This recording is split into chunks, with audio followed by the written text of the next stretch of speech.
Sandy Hall breeds Great Danes. This is Gibson, world's tallest dog.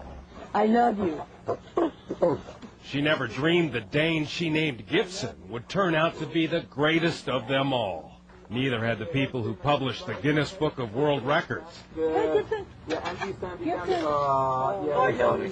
which brought them here from London for a photo shoot.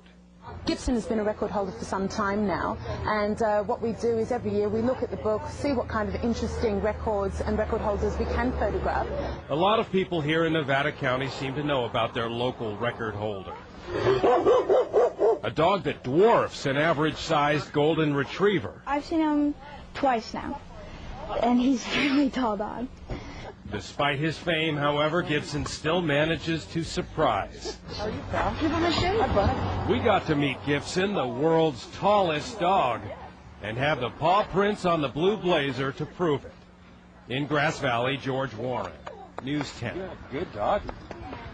Yes, you are. Love is playing.